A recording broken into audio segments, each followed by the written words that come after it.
Welcome to the video. In this one, we are going to be reading from Miles Mathis and finding out some more about these Hollywood people that we all love so much and where they come from. So, I'm going to go over his paper on Brad Pitts Genealogy. First published November 15th, 2016. As usual, this is just my opinion, except for the stuff I got from Wikipedia and the genealogy sites, which is not just my opinion. I guessed in a recent paper that Brad descended from the famous Pitts of England, and I was right. We're told his father is a truck driver from Oklahoma, or some such nonsense. But we should have known that was misdirection. At Genie.com, his father's line leads directly to William Pitt II, East India Company merchant from Bristol. He is the son of Thomas Pitt of Blandford. Thomas Pitt's brother was John Pitt, and his grandson was Thomas Diamond Pitt. This Diamond Pitt was the father of the first Earl of Londonderry, and the grandfather of William Pitt I, Earl of Chatham. This was Pitt the Elder, Prime Minister twice in the mid-1700s, known for his support of the colonial position in the run-up to the Revolutionary War. In other words, he supported what would become the U.S. His son, Pitt the Younger, was also twice Prime Minister as well as Chancellor of Exchequer. He ran England during the French Revolution. This means Brad Pitt is a not very distant cousin of these very famous Pitts. He even has the same name. Remember, Brad's full name is William Bradley Pitt. He is also related to the Bells, the Hammers, the Morrises, the Hickmans, the Downeys, the Baldwins, the Strodes, the Fishbacks, the Dresslers, the Jungs, the Gardners, the Clarks, the Rockwells, the Marrs, the Atwoods, and the Buttons. Remember Brad Pitt played Benjamin Button in the 2008 David Fincher film? A curious case of coincidence. Not a chance. It is based on a story by F. Scott Fitzgerald, also from the families. The name Strode links him to the British Knights, including William Strode, who was one of 5 MPs arrested by Charles I, sparking the Civil War in 1642. We know these are the right Strodes, since this second William Strode married Anne Button in 1636. We already confirmed Buttons in Pitt's line at Genie.com. The link above goes to Elias Button, father of Mary Ann Morris. The name Baldwin probably links him to the Baldwin actors. The name Downey probably links him to Morton Downey Jr. and Robert Downey Jr. I will be told Robert Downey's family changed their name from Elias to Downey, but that is probably a fudge. Robert's mom is a Ford and his stepmother is an Ernst. His great-grandmother is a Goldberg, and his great-great-grandmother is a Cohen. He is also descended from the Stearns. His mom, Elsie, is scrubbed at Genie, but other places admit she was Elsie Ann Ford, a daughter of John Ford. They tell us this was not the famous director John Ford, born 1894, but some mysterious John Ford, born about 1899. Right. In support of that misdirection, we are told the famous John Ford changed his name from John Feeney. Strange then that John Feeney's parents are completely scrubbed, with names given but no genealogies. Strange that Elsie Ford was an actress. Also strange that John Feeney's brother Francis, a famous actor, also changed his name to Ford. Why would these brothers, who apparently hated each other, choose the same fake stage names? At any rate, the Elias family is said to have come over from Russia in about 1900, which is very recent. It is also when Hollywood was getting started. My guess is these Downeys didn't just name themselves after Downey, California. My guess is they were related to the Downeys somehow. In fact, it isn't that hard to discover, although it eluded me at first. Robert Downey's grandmother, Elizabeth McClellan, married several times. She married both Bobby Elias and James Downey. We are told that Bobby Elias is Robert Downey's grandfather, not James Downey. But why would Bobby Elias give his sons the name of his wife's ex-husband? Obviously, we are being led on several wild goose chases here. The most logical assumption given the data is that Robert Downey is both a Downey and a Ford, related to all the famous people of those names. Why else would they be fudging these genealogies? You may also be interested to know that Robert Downey's great-great-great-grandmother was named Sarah McLachlan. See current singer Sarah McLachlan. Do you want to guess where these McLachlans lived in the late 1800s? Fall River, Massachusetts, the scene of the Lizzie Borden hoax. The current Sarah McLachlan has no genealogy online. Morton Downey's paternal line also ends about that time, which is curious. Even more curious is that Morton Downey Jr.'s father is not named Morton Downey. His name is Sean Morton Downey. So how is Morton Downey a junior? Equally curious is Morton Downey Jr.'s stepmother, Margaret Schultz. Her grandmother is Gertrude Hickman. So even if Morton weren't related to Brad Pitt through the Downeys, he would be related through his stepmother. This indicates to me that we can assume he is related to Pitt through the Downeys. Morton is also linked to billionaire Wall Street financier Theodore Schultz through his stepmother, as well as Prince Alexander Conrad Maria Hohenlohe Waldenberg Schillingsfürst and Major General Anthony Biddle. Through his stepmother Anne Traynor, Downey is linked to the Randolphs, the Drexels, and the Van Rensselaers. Morton Downey is also related to the Bennetts and Morrisons. They deny Brad Pitt is related to Armand Hammer, scrubbing Armand's line after his father Julius, who is said to have come over from Russia to found the Communist Party in New York. However, Armand Hammer is admitted to be Jewish, and Pitt's Hammers were also Jewish.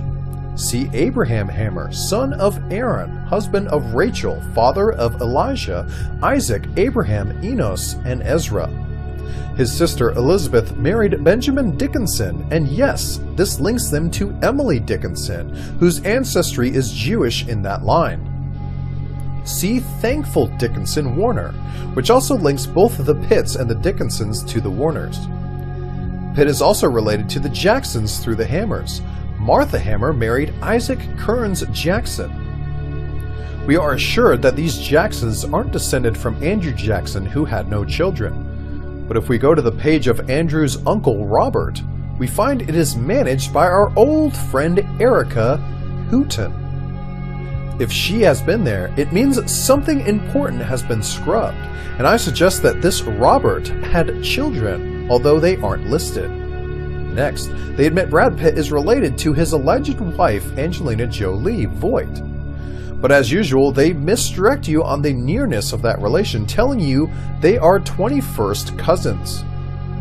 I would bet we can cut that by 80%. They are obviously co-beards / close cousins, and I would guess 4th cousins or closer.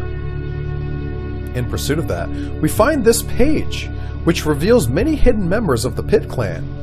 It is the page for Una Coker, daughter of Laura Trotter Coker. At Genie.com, this Laura Trotter Coker in Brad Pitt's line is scrubbed, which led me to search for her. One interesting thing is that Una's daughter, Betty Brown Pitt Russell. This proves Pitt is related to the Russells and extremely recently. This Betty Brown turns out to be the same person as Elizabeth Jean Brown Pitt, the grandmother of Brad. She married twice, and her second husband is Raymond M. Russell. She was still alive in 2008. So this Russell is Brad's step-grandfather. On this page, we also find Brad's great-aunts, June Brown Ventura, Mary Ann Speake Lanier, Emerlis Brown Miller, and Catherine Speake Gans, and his great-uncle, Dr. William B. Speake. We also learn of Una Coker's husband, Charles Serba. We also discover Brad's sister is Julie Neal, who married Rob Neal. Who is Rob Neal? No information is on the internet, but he is probably related to actress Patricia Neal, who may be his great-aunt. If that is the case, then he is also related to the Fitzgeralds. I would be told there are a lot of Russells, so there is no proof of Raymond Russell above is related to the famous Russells. However, given that we have already linked Brad Pitt to several lines of the peerage, we may assume this Raymond Russell is not from Chinese or Eskimo Russells. Angelina's aunt is Debbie Martin, married to a scrubbed Martin. For those who wish to do more research, that Martin would be interesting to track down. John Voight's grandmother is scrubbed, being given as Helen Nellie, with no last name. Also very suspicious. His grandfather is also scrubbed, being given a name but no ancestors. Very strange, indicating something being hidden. I suggest we change the spelling to V-O-G-T or V-O-I-G-T and try again. Those are the most common spellings. The first thing we find is that Angelina is closely related to actress Anna Paquin. One of her mother's relatives from Canada is Harriet Bertrand. She married Norman Paquin. Anna Paquin's genealogy is otherwise extremely well scrubbed. The Voight lines are too well scrubbed to make any easy links, but Angelina's great-great-great-great-grandmother is Olive Wolfe. Her great-great-great-grandmother is Rose Delama Bacon. My guess is we can cross-link to Brad Pitt through either surname. I am not going to pursue it, since I have better things to do, but the Bacons and Wolfes are both extremely prominent and extremely fertile in this period. Remember, when linking two families, you don't have to link them directly. There are several other ways to do it. Always check sibling marriages, always check step relations, and then remember you can link through a third family. If you can show both Angelina and Brad are related to Bacons, for instance, then they are also related to each other through that cross-link. If you link them through that Bacon, they are fourth cousins. I had already written that, giving up, when I went to Kevin Bacon's genealogy for the long footnote to this paper. Guess what we find there? A Trotter. Kevin's great-great-great-great-grandfather married Mary Trotter in around 1800. Since we already found a Trotter in Brad Pitt's direct line and a Bacon in Angelina Jolie's direct line, we can link them through this marriage. That would make them 5th cousins rather than 21st cousins. I would guess there is an even more recent link, but that will do to make my point. With that in mind, I remind you of the famous parlor game 6 Degrees of Kevin Bacon, where you try to link two people through cross-links like this. But they want you pursuing trivial relationships through common films and such, not real kinship. Well, I guess Kevin Bacon was not chosen by accident to face this game. The game was likely invented by intelligence as both a clue and a diversion. It was probably invented in the dungeons at Langley or somewhere by the lower level spooks, after which it migrated to the general public. It could do so because it was not thought to require any clearance and was never assigned any. Kevin Bacon was chosen as the crux of the game because the Bacons really are one of the families related to everyone in the mix. The spooks could have just easily chosen a Bennett, a Russell, or a Morrison, but when the game was invented in the 1990s, no Russell, Bennett, or Morrison was as famous as Kevin Bacon. This indicates to me that he also descends from noble lines, and may be one of the highest ranking. In other words, although he is not ranked at the top of actors, he may be known by those in the know to be a prince or duke of the families. So if you've ever wondered why Hollywood seems to produce American royalty, you know why. It doesn't produce them, it promotes them. They were born from noble lines, although those lines are crypto-Jewish, and so they have first pick of these cherry jobs. Many are from hidden lines of the peerage, and many may be real dukes, earls, or barons. Remember Sacha Baron Cohen? That should probably be Baron Sacha Cohen. And they called John Wayne the Duke, remember? Why? Well, he was a Morrison, so he descends from the British peerage, like the rest of these people. He may have been an actual duke.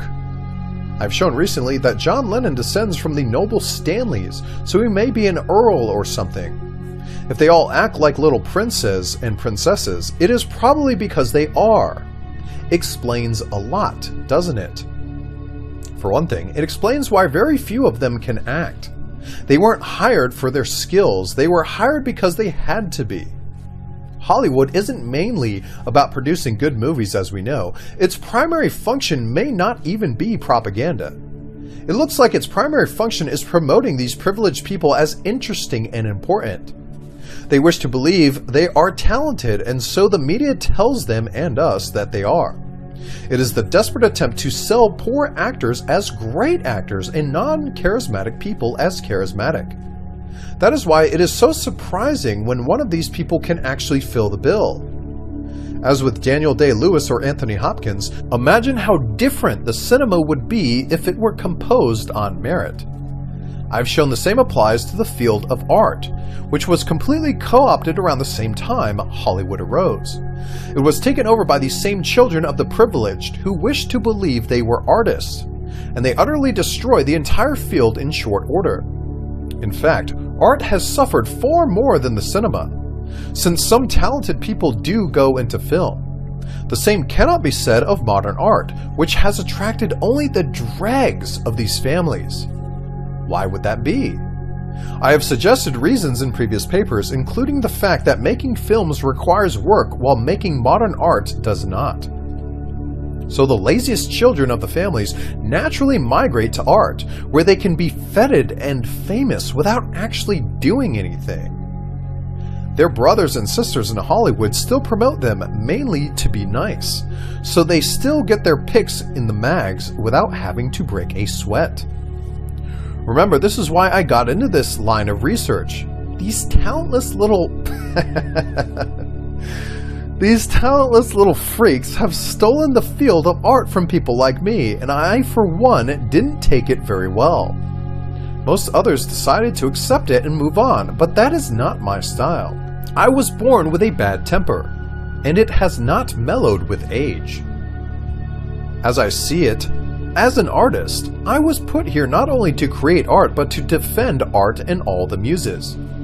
I have been instructed by them to do that until my last breath leaves my body, and I intend to do so, without pausing to count the heads of the enemy or notice their self-applied crowns and coronets.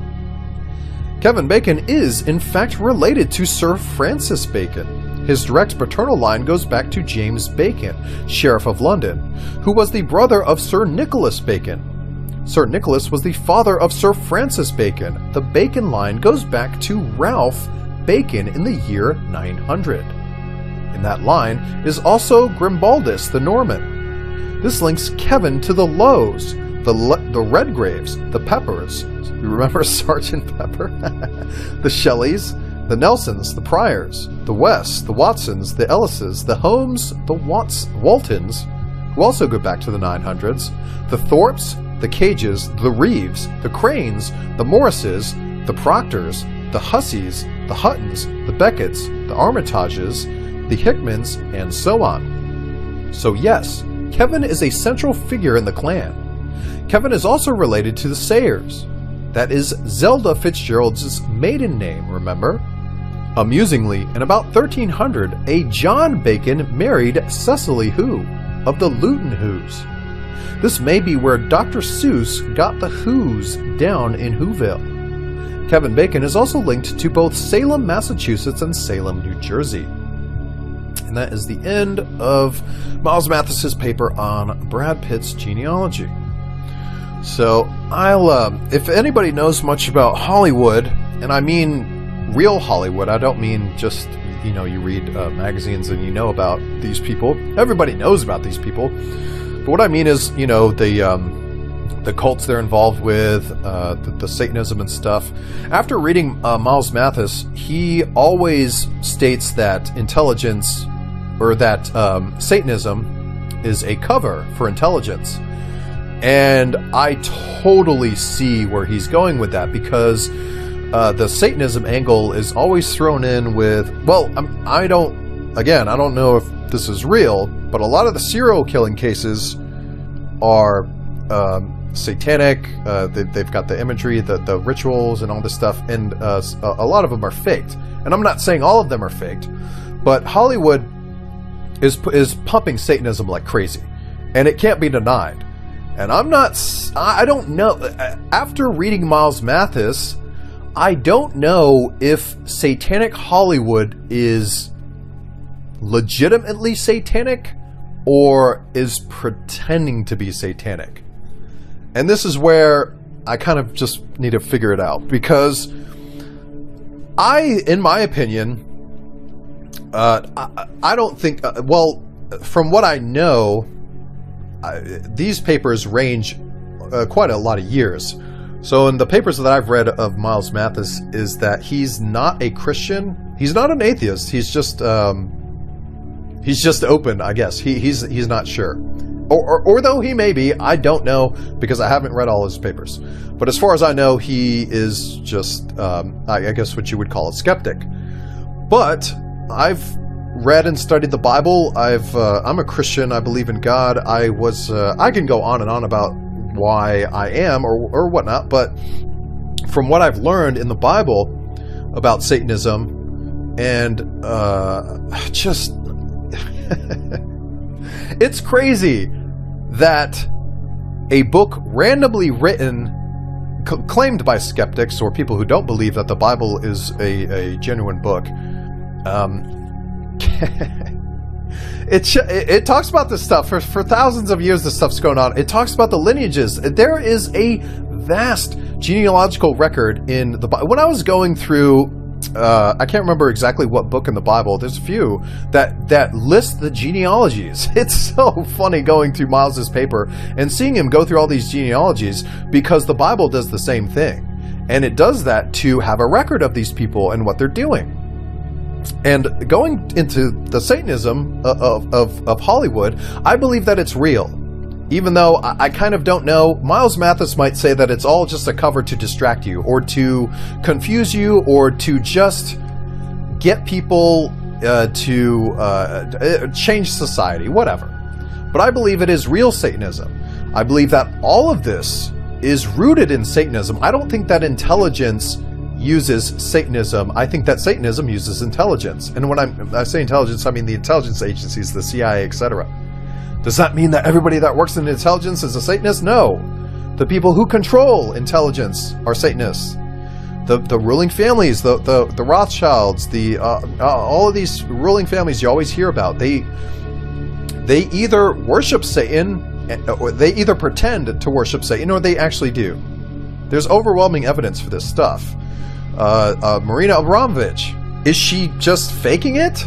Is she a pretend witch? She could be. I don't know. I don't know why she would be. But there's a lot of psychology at play there. But I really do believe that Hollywood, just like he's showing here, they're all related to each other. They're all from crypto-Jewish families. For some reason, these crypto-Jews just are absolutely in love with Satan. And the Bible talks about this. The Bible talks about these conspiracies coming to a head. It talks about financial conspiracies in the banking industry coming to a head in the end times. It says, beware of Jews who claim to be Jews, but who are not Jews. Okay? And this is kind of interesting, because when we go into the crypto-Jewish families, they are Jews, although they don't claim to be. So that is a little bit confusing, but I think the proper way this should be read in the Bible is that these people the crypto-Jews are not even Jewish, naturally. You can't just convert to Judaism and then become genetically a Jew. Okay, you can practice the Jewish faith, but there's a difference between a Jewish man and a man who converted to Judaism. So what the Bible is saying is, beware of these people who are Ashkenazi Jews. And for people who don't know what Ashkenazi Jews are, these are the people, they lived in Khazaria, in a country called Khazaria, and they were forced by, I believe, Genghis Khan to, and by the way, I don't know if every detail of this history is correct. I'm just going off of what I know. So, from what I know is that these people came from Khazaria. They're called Ashkenazi. They created the Nazis because that's the last four letters of Ashkenazi. Ashkenazi. They weren't even Jew, like Hitler, he's a crypto Jew. No, he's a crypto Ashkenazi Jew, which means he comes from a group of people who converted to Judaism in around, I can't remember exactly when. It could have been as early as 700 or 1300, but it's around that. Wait. When was Genghis Khan around? So whenever Genghis Khan was around, was when, I think it could have been 1300s. And that's when the Ashkenazis had to choose a religion, because Genghis Khan did not want to deal with people who weren't religious, because you cannot, well, this is just my theory, because he was not able, when you know that somebody is of a certain religious sect, then you can control them easier, because you know what they want, you know what they like, and you know details about them. But if they're not religious, then it's hard to know how to control them.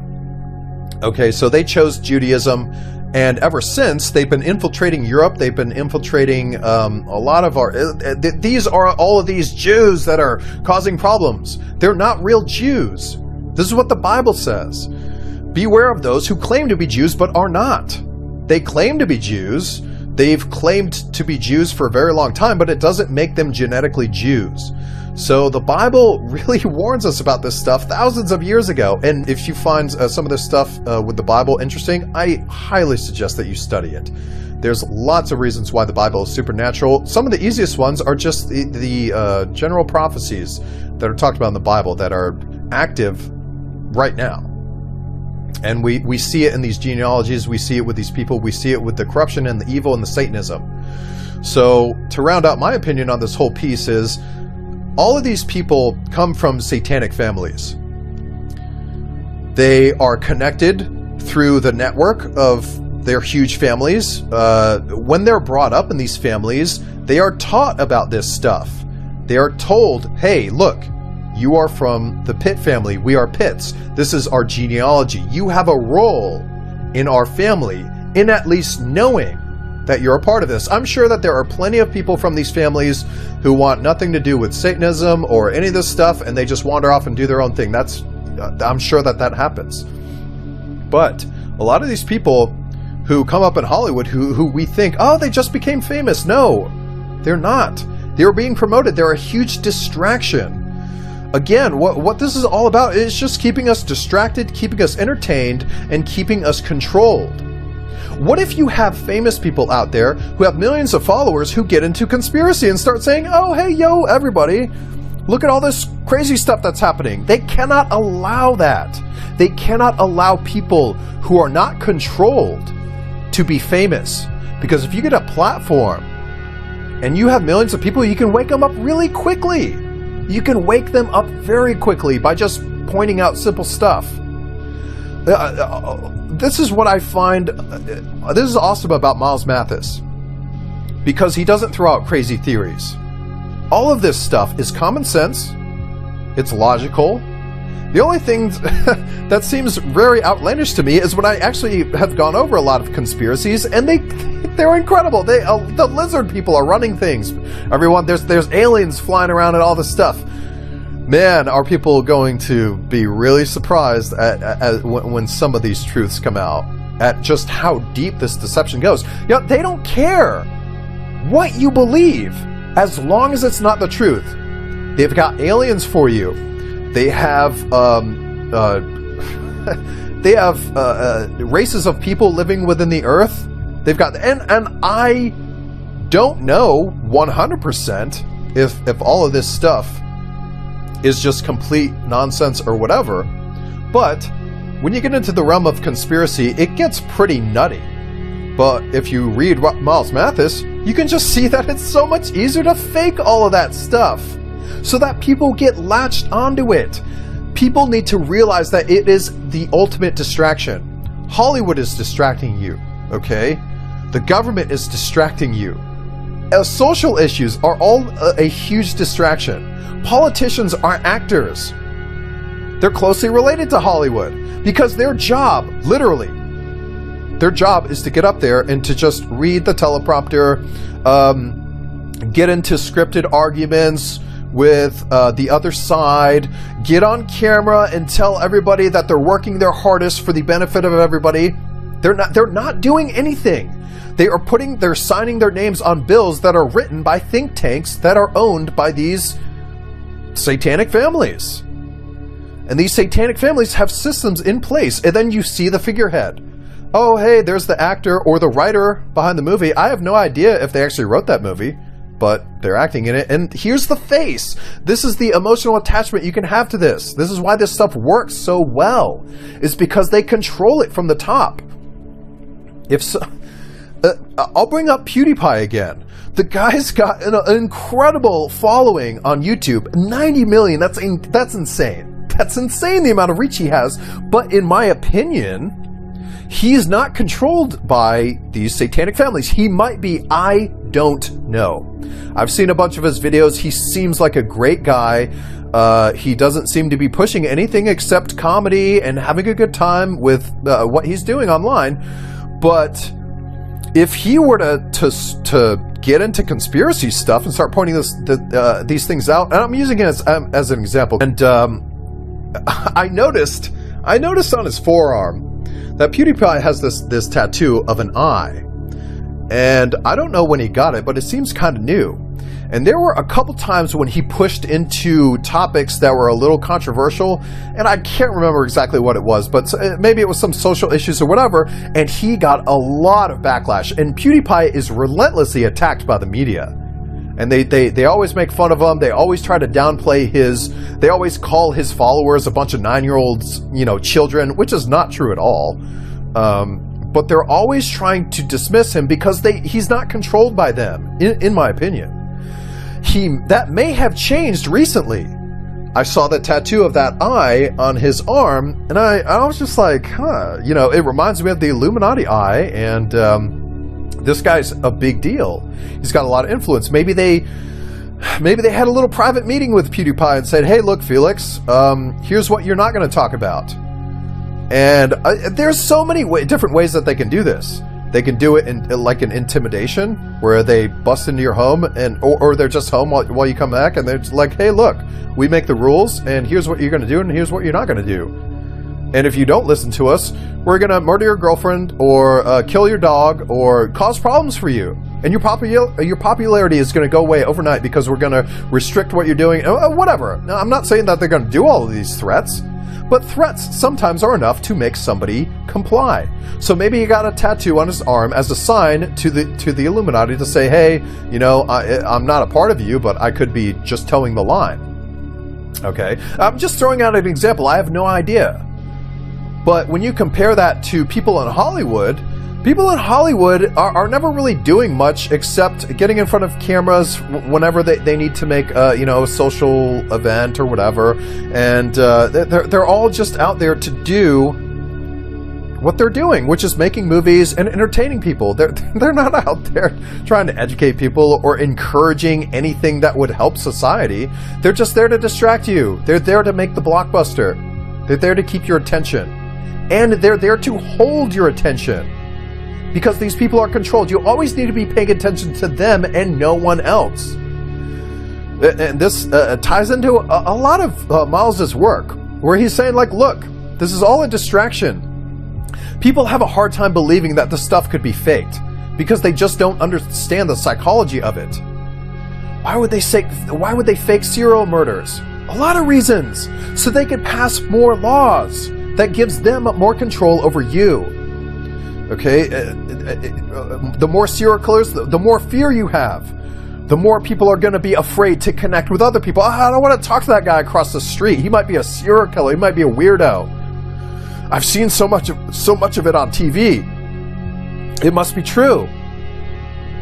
But I'm rambling now, so I'll just go ahead and end it here, and I'll see you in the next one.